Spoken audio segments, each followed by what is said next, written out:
نستعين على أمور الدنيا والدين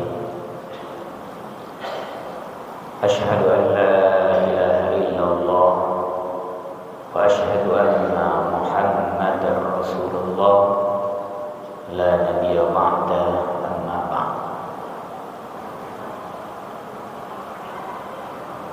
فقال رسول الله صلى الله عليه وسلم إياكم والحسد فإن الحسد يأكل الحسنات كما تأكل النار الخطأ رواه أبو داود من رواية أبو هريرة رضي الله عنه. Bapak, ibu-ibu, kaum muslimin dan kaum muslimat jamaah salat isya, tarawih dan witir yang dirahmati oleh Allah Subhanahu wa taala. Tentunya tidak bosan-bosan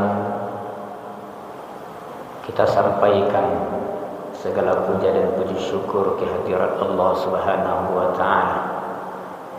Karena sampai saat ini Allah masih mencurahkan kepada kita rahmat dan nikmat. Kita masih hidup, kita masih sehat lahir batin,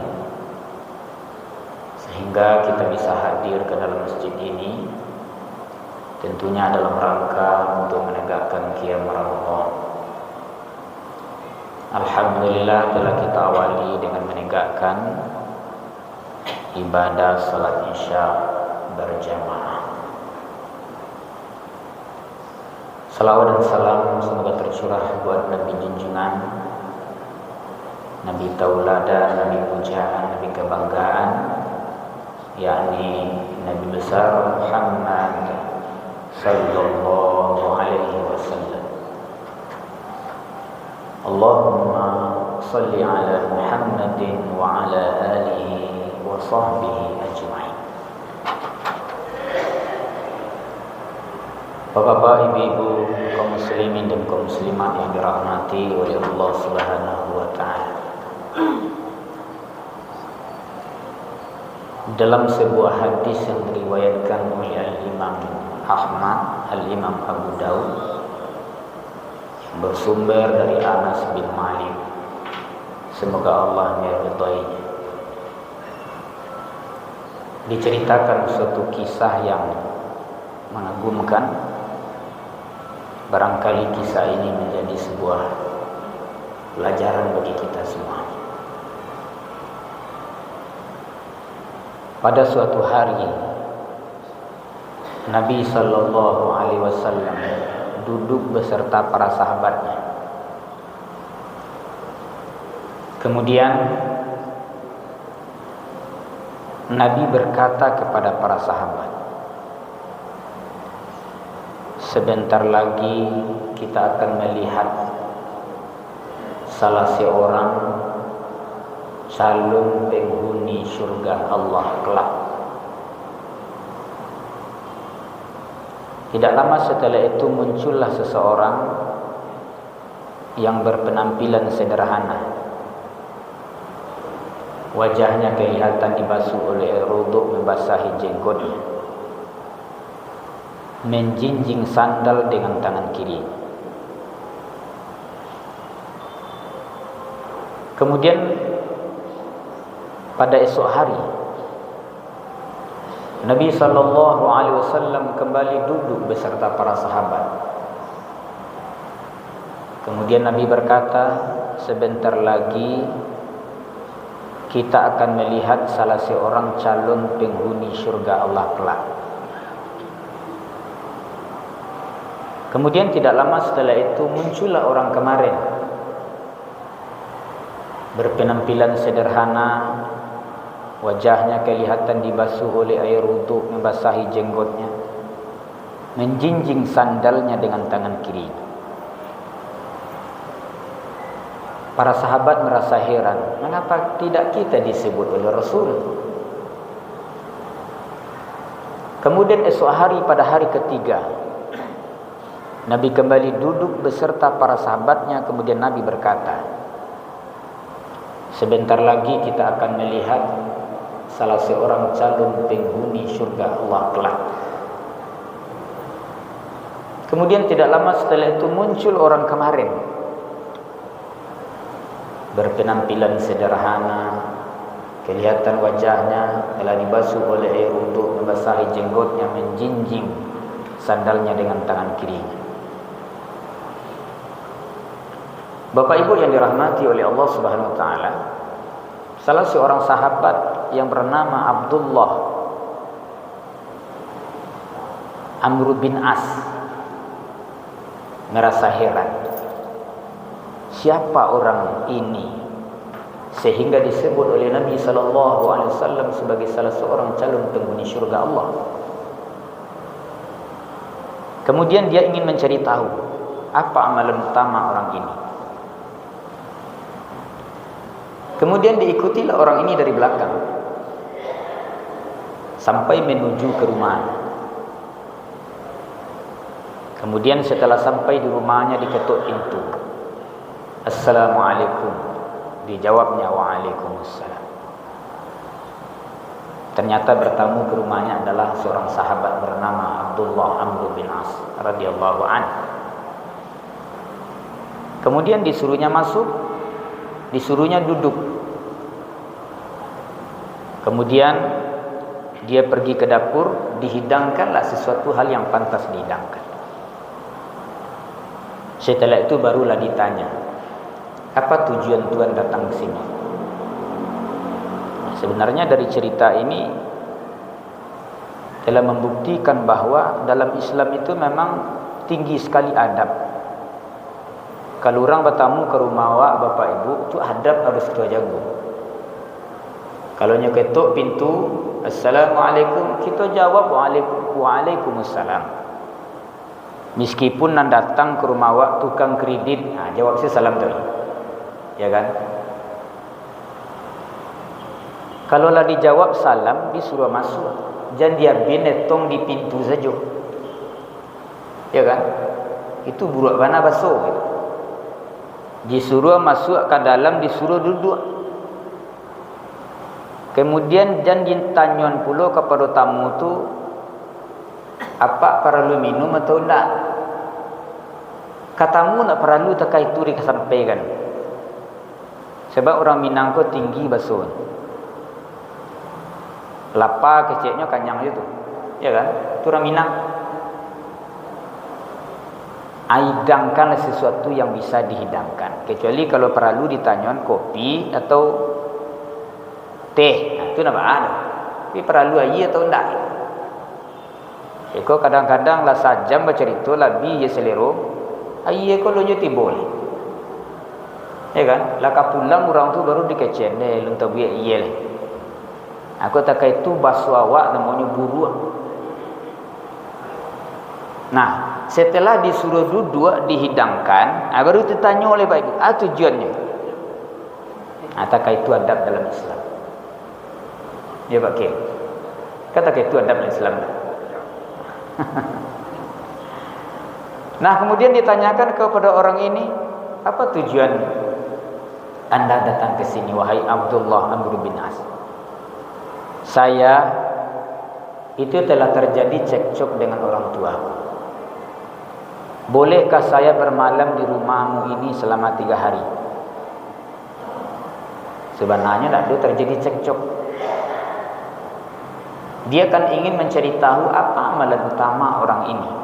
Kok disebut Nabi SAW calon penghuni surga Allah? Apa amalan utama? Kan itu latar belakangnya tadi. Kemudian kata orang ini dengan senang hati, silakan. Bermalamlah di rumahku ini selama 3 hari. Selama 3 hari itu diservisnya, dilayani sesempurna-sempurnanya. Kemudian pada hari pertama diperhatikanlah orang ini apa aktivitas dalam kesehariannya. Sebelum tidur bersuci, bau dua, gosok gigi, cuci kaki, tiba ke tempat tidur, zikir, doa, kemudian tidur. Nah, pada malam hari tidak kelihatan orang ini melaksanakan salat qiyamul lail. Dan nampaknya salat tahajud. Nah, cuma besok waktu subuh dia bangun salat subuh. Kemudian beraktivitas bagaimana biasa. Aku kesan hari pertama. Ternyata di hari pertama ini tidak tampak apa amalan utama orang ini. Ya kan? Kecik Abdullah Amr bin As, mungkin kini nak tampak, besok tampak mungkin. Tiba lari kedua. Di perhatian beliau aktivitas amalan orang ini. Ternyata sama saja dengan kemarin. Sebelum lalu dia bersuci, gosok gigi, cuci kaki, air ke tempat tidur, zikir, doa, kemudian tidur. Nah, malam hari tidak juga kelihatan dia melaksanakan salat qiyamul lail. Subuhnya dia bangun, salat subuh, kemudian melakukan aktivitas bagaimana biasa. Alarinan kedua, lunjuk tampak amalan ibadahnya. Kemudian pada hari yang ketiga, Kecik Abdullah bin As, mungkin hari yang ketiga kok tampak amalan utamanya kok. Ternyata sudah pada hari ketiga, dah pula tampak amalannya sama juga dengan kemarin. Cuma dia bersuci sebelum tidur, zikir, doa, tidur, kemudian besok bangun salat subuh, kemudian beraktivitas. Tidak kelihatan oleh Abdullah Amr bin As orang ini melaksanakan salat tahajud pada waktu malam. Jadi menjadi sebuah pertanyaan besar bagi Abdullah Amr bin As. Apa sebenarnya amalan orang ini? Kok disebut oleh Nabi sallallahu alaihi wasallam calon penghuni surga Allah? Tidak ada amalan utamanya. Ala cukup 3 hari. Tentunya minta pulang. Wahai Tuan, ini sudah cukup 3 hari. Saya minta izin pulang. Tapi sebelumnya ingin saya sampaikan bahawa sebenarnya saya ini tidak terjadi cekcok dengan orang tua aku. Kemudian apa yang terjadi? Saya ingin mencari tahu mengapa Nabi sallallahu alaihi wasallam menyebut engkau salah seorang penghuni syurga Allah. Tapi kalau saya lihat sudah 3 hari di rumahmu ini tidak ada amalan utama. Tahajud saja tidak ada pada waktu malam. Kemudian orang ini menjawab, ya saya heran juga kok saya disebut oleh Nabi sebagai calon penghuni surga Allah. Kalau berbicara tentang ibadah yang kau sampaikan selama 3 hari, tidak lebih tidak kurang, itulah amalanku. Kemudian kata Abdullah bin As, ya kalau tidak ada amalan utama, mana mungkin disebut oleh Nabi calon penghuni surga. Itunya manuang-manuang baik. Manuang-manuang. Katakan adanya ada amalan utama. Saya ini adalah orang yang tidak pernah membenci orang lain. Saya tidak pernah menyimpan dendam kepada orang. Saya tidak pernah bermusuhan dengan orang lain.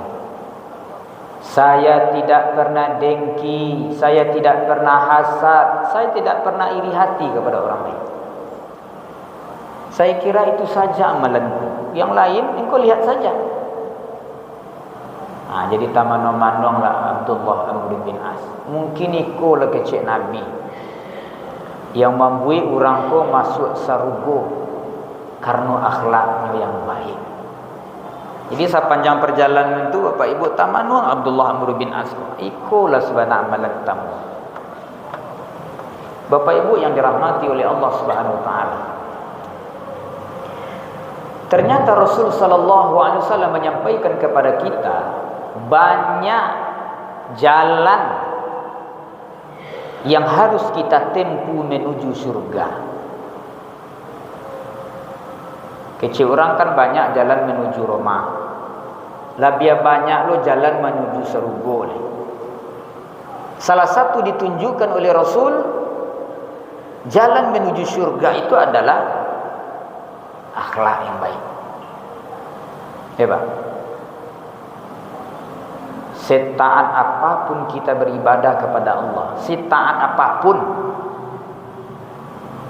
lai bangka tumi kita ko semayang apa setiap malam, ya kan? Atau kan yang awak ku hitam dek sujud, ya Pak Kim? Kan ada orang hitam kan yang dek sujud. Nah, tapi yang mau baca riwayat dari Rasul Pak, mau baca dalam kitab Syama'ilul Muhammadiyah, itu gambaran seluruh tubuh Rasul. Tidak pernah dijumpai kan yang Nabi ku hitam. Tapi taruhlah dek karena rajin sujud itu hitam kan yangnya. Ada sebulan bertobat dulu hitam kan yang. Kan hebat sujudnya itu Pak. Sebagai tanda bahwa dia rajin sujud kan, tidak menjamin dia masuk surga kalau akhlaknya tidak baik. Bapak Ibu, dalam hadis yang diriwayatkan oleh Al-Imam Al-Bukhari dalam kitabnya Al-Adab Al-Mufrad. Jadi Imam Bukhari itu punya kitab Sahih Al-Bukhari, ada kitabnya yang lain namanya Al-Adab Al-Mufrad, dikarang oleh Al-Imam Al-Bukhari. Di situ diceritakan Pak, seorang sahabat mengadu kepada Nabi, ketaatan ibadahnya luar biasa tapi akhlaknya tidak baik. Kecek Nabi masuk neraka Pak.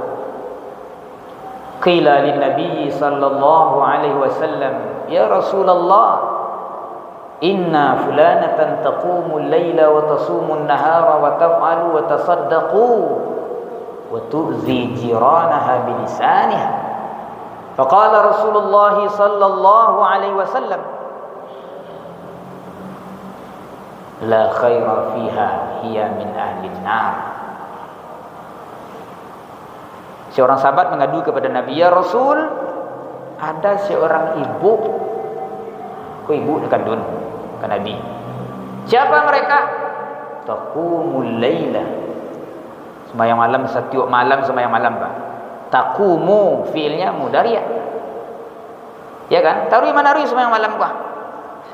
Wa tasumun nahar, siang hari puasa. Wa taf'alu, rajin beramal. Wa tasaddaqu, rajin bersedekah. Berapa tinggi amal ini? Wa tu'zi jiranaha bilisaniha, tapi tetangganya selalu sakit karena lidahnya. Kau bakil, kau kecek, itu cerita dalam hadis itu. Ibadah taat, lidahnya tajam. Ibadahnya taat, sembahyang tahajud taat, beramal taat, berpuasa taat, bersedekah taat, tapi lidahnya selalu sakit tetangganya. Nah, sehingga tidak bisa lalu tetangganya karena lidahnya. Faqala Rasulullah sallallahu alaihi wasallam, bagaimana respon Nabi tadi? La khaira fiha, tidak ada kebaikan bagi orang itu. Hiya min ahli nar. Orang kau kalau mati besok cik Nabi, neraka menunggunya. Ya Pak. Jadi tidak ada jaminan taat beribadah aku masuk surga boleh-boleh Pak. Kalau nak elok perangai perlakuan kita di masyarakat tidak baik menurut manusia. Wa fulanatun tusalli al-maktubata wa tasaddaqu bi athwar wa la tu'zi ahadan. Qala Rasul sallallahu alaihi wasallam, ya min ahli jannah. Ada ibu-ibu seorang lain. Asyik tu kata Nabi, sumayang 5 waktu nak tinggal. Subuh, zuhur, asar, maghrib, isya tu nak tinggal. Kau bersedekah, lain bersedekah saja. Nak sarajin orang pertama tadi sedekah. Tetapi wala tu'zi ahadan, dia tidak pernah menyinggung orang, bermusuhan dengan orang, memfitnah orang, menyakiti orang. Qala Rasulullah sallallahu alaihi wasallam, apa respon Nabi? Hiya min ahlil jannah. Orang tak kaiku pun besok akan masuk surga je. Jadi di akhirat itu besok apa ibu? Jangan bangga dengan taat ibadah. Kalau tidak berbuah ibadah kita kepada perilaku. Aku contoh orang tadi kau. Orang yang disabuikan di dalam hadis riwayat Abu Daud yang bersumber dari Anas bin Malik ini, diceritakan seperti tadi. Ibadahnya biasa, tapi tak ada dengki ke orang, tak ada iri ke orang, tak ada bermusuhan ke orang, tak sibuk dengan urusan orang lain, masuk surganya. Ya kan? Bapak Ibu yang dimuliakan Allah, ada satu hadis lagi yang membuat amal ibadah kita menjadi habis kalau kita memiliki sifat seperti itu. Ini hadis yang diriwayatkan oleh Al-Imam Abu Daud, bersumber dari Abu Hurairah radhiyallahu anhu, seorang sahabat Nabi yang paling banyak meriwayatkan hadis. Iyyakum wal hasad. Pak, jauhilah olehmu sifat hasad, dengki, iri ke orang, jauhi itu, kata Nabi. Mengapa demikian? Fa innal hasad ya'kulul hasanat kama ta'kulun narul khatab. Karena dengki itu memakan amal kebaikan sebagaimana api memakan kayu bakar. Abang mau dia api pak memakan kayu bakar. Itu api kan, masukkan kayu ke dalamnya, nanti jadi itu pak, angui. Bahasa kampung pun mentuang nama. Jadi kalau kita taat beribadah kepada Allah, ada sifat dengki yang kita punya pak. Amal ibadah awak tadi makanya dengki.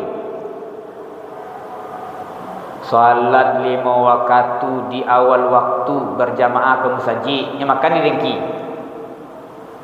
Puasa nalitak-litak kita man puasa gini gua, ini makanya dengki itu. Ya kan? Dia lihat orang puasa pak ibu, nak semangat saya nak dulu pak. Diimbau saya payah orang puasa gini. Aniang-aniang beko takulai, duduk-duduk atas sandal lalu, itu kan sebab puasa tu.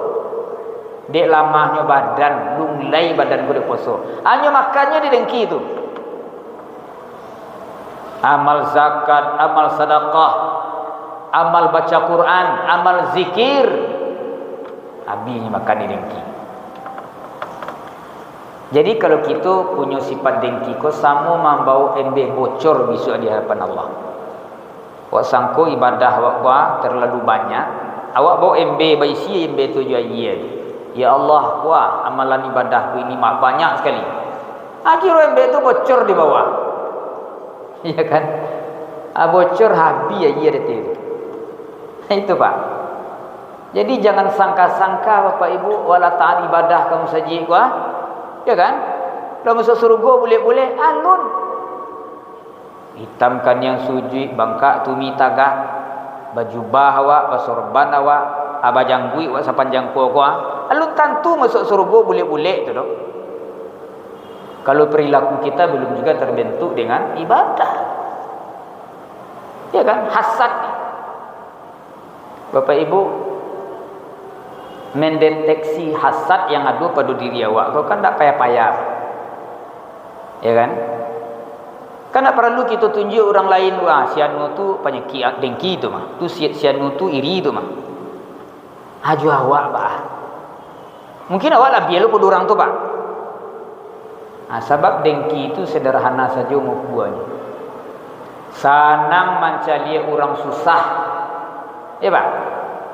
Kalau ada perasaan awak senang rasanya pak, bangga rasanya di dalam batin awak kok, ada kawan awak susah. Kok kawan tetangga, kok kawan sakantu, kok kawan sedang sama awak kerajo. Senang awak menceliaknya susah, ada dengki tu pak. Dia jauh-jauh kita muka dengki tu lah. Tapi kalau orang tak dengki tu, pak nak senang ibunya, kawan tak jatuhnya tak gamang. Aku ndak tabakal rumahnya rasai. Kalau pulang-pulang kampung medikini tu misalnya kan macet-macet terjadi tabrakan penci otonya rasai je. Bangga saja pak menceli orang, ya senang menceli orang susah. Kalau ada tu terbesit rasanya seperti itu pak, jangan jauh-jauh kita menceli. Lado dengki itu dia awak. Ya kan? Atau sebaliknya itu tadi, susah sendiri menceli orang senang. Senang menceli orang susah. Susah sendiri menceli orang senang. Aku nampak yang banyak penyakit ini pak. Kalau nanya ekonomi kawan, Amang galetong seorang saja. Kuciang terpanggang iku saja. Mambuang siku, mambuang situ. Naik ekonomi orang, barasaki orang, membeli barang-barang baru orang. Apa siang seorang saja.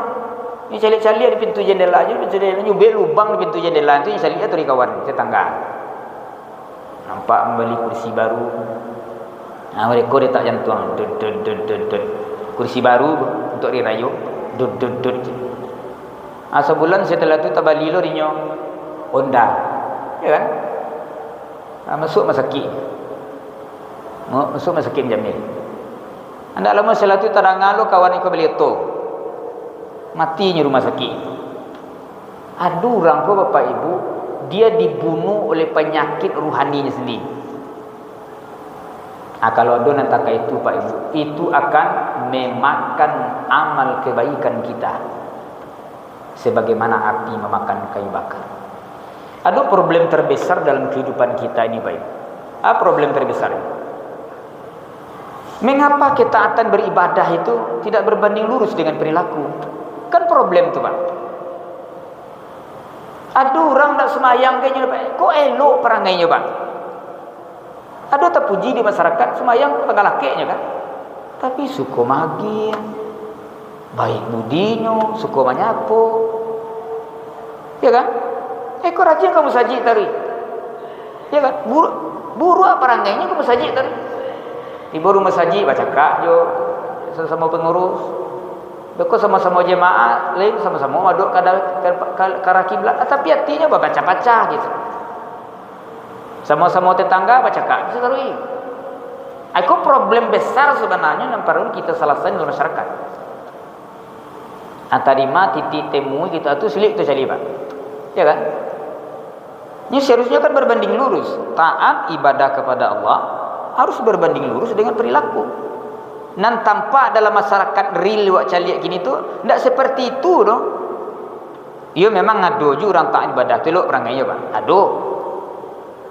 Tapi banyak terjadi di masyarakat kok taat ibadah kok Pak. Ini kamu saji tarui. Aku nak terbentuk perilaku. Kan problem besar itu. Tak seketik problem itu Pak. Karena apa namanya kok yang mulai hilang dalam masyarakat Islam itu sekali adalah perilaku, adab, sopan santun, tata krama itu hilang. Ya Pak. Di musaji kok misalnya Pak. Kan acuk menceramah setiap malam. Orang dalam musaji itu Pak, yang saya payah tu Pak. Ada nama cerita semenjak ustaz kau berceramah, ni berceramah lu di sudi tu. La baranti ustaz berceramah, la baranti lu kan. Habis itu banyak kini kita syariat tu. Artinya apa Bapak Ibunya tahu ke rumah Allah. Adab saya di masjid nak tahu. Adab majlis ilmu saya nak mengertinya tu Pak. Majlis ilmu tu datang lebih awal, desak-desakan kamu ko, iya kan? Perhatian ke guru yang menyampaikan, tidak boleh berbisik-bisik. Ikut jangan kami bisik-bisik baca itu habis saja sama ustaz. Kan bagian dari akhlak itu. Bapak Ibu ini muliakan Allah, saya kira itu saja kajian kita. Semoga cerita pendek yang memberi makna itu tadi menjadi sebuah pelajaran bagi kita bersama agar ketaatan kita beribadah kepada Allah hari demi hari akan benar-benar bisa membentuk perilaku kita menjadi baik, insyaAllah. Demikian, semoga kajian pendek ini bermanfaat bagi kita bersama. Nasrul minallah fathun karim wa basyiril mu'minin wa billahi taufiq wal hidayah. Assalamualaikum warahmatullahi wabarakatuh. Waalaikumsalam.